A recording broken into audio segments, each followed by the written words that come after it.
Ghaziabad police ने love जिहाद की शिकार हुई युवती के आत्महत्या मामले में किया सनसनी खुलासा करते हुए मुख्य आरोपी को किया गिरफ्तार। देखिए गाजियाबाद से गौरव की रिपोर्ट।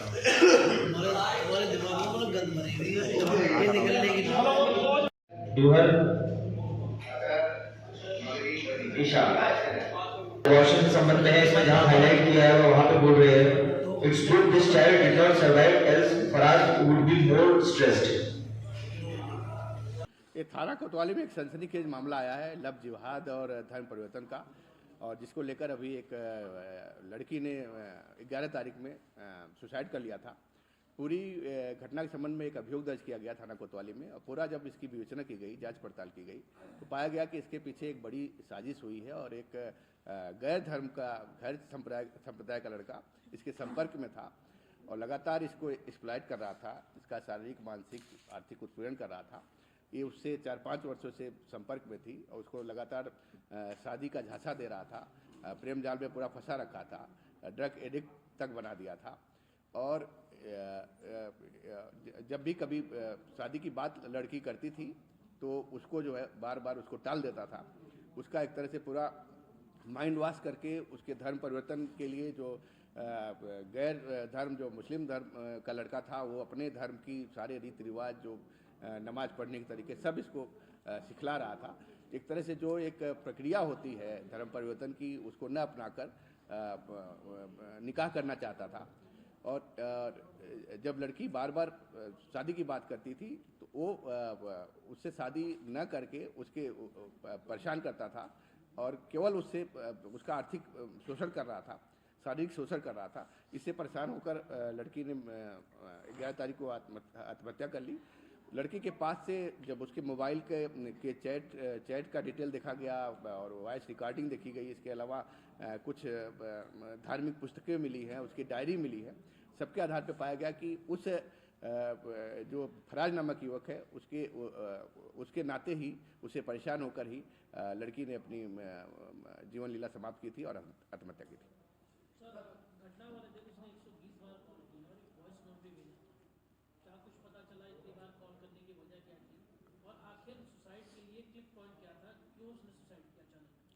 कुल मिला के लड़का उसका केवल शोषण चाह रहा था, शादी नहीं करना चाह रहा था, और लड़की जो है उसके प्रेम जाल में थी, उससे शादी करना चाह रही थी। और बार बार जब शादी की बात लड़की करती थी तो वो उसको बस टालता रहता था। और उस दिन भी जब ये सुसाइड कर रही थी, उसको 120 बार लगभग कॉल की है मोबाइल पे, उसने फ़ोन उसका नहीं उठाया। उसने एक वॉइस मैसेज भी उसको भेजा कि मैं सुसाइड करने जा रही हूँ, उस पर भी उसने कोई रिस्पॉन्स नहीं किया। और फिर फलस्वरूप इसके लड़की ने सुसाइड अटेम्प्ट किया और अपनी जीवन लीला समाप्त की।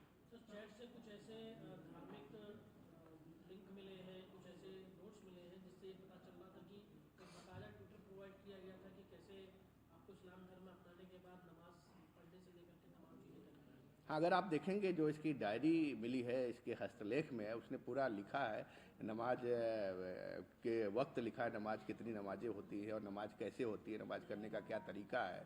और इसको जो है वो पूरी तरह से सिखलाया गया है और वो नमाज पढ़ना शुरू भी कर दी थी। घर वाले जैसा कि बता रहे थे, एक दिन उसको नमाज पढ़ते हुए उन्होंने देखा भी था, लड़की को देखा था।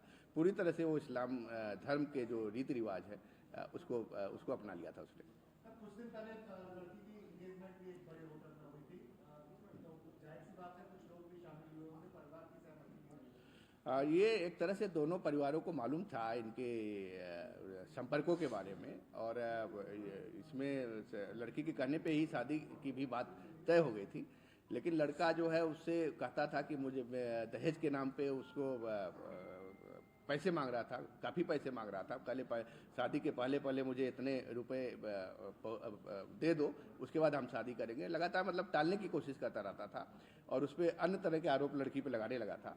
कुल मिला किसी से परेशान होकर लड़की ने आत्महत्या कर ली थी। सर, लव जिहाद का एंगल को देखते हुए अभियुक्त के परिवार को भी क्या पुलिस देख रही है?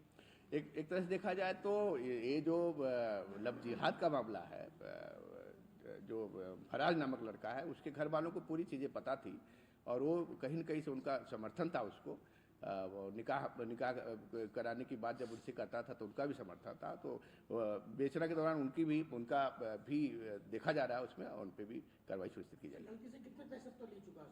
अभी तक देखा जाए तो इनका ट्रांजैक्शन देखा गया, स्टेटमेंट मंगाया गया, करीब 6.5 लाख के लगभग लड़की से विभिन्न समय में वो पैसा लिया है। कभी कहता था मैं कर्ज में डूबा हूँ, मैं घर का बहुत जिम्मेदार आदमी हूँ, मुझे तमाम जिम्मेदारी उठानी है, ये सब कहकर उससे लगातार पैसे लेता रहता था। सर, क्या ड्यूरिंग इन्वेस्टिगेशन ये पता चला है कि लड़की प्रेग्नेंट थी?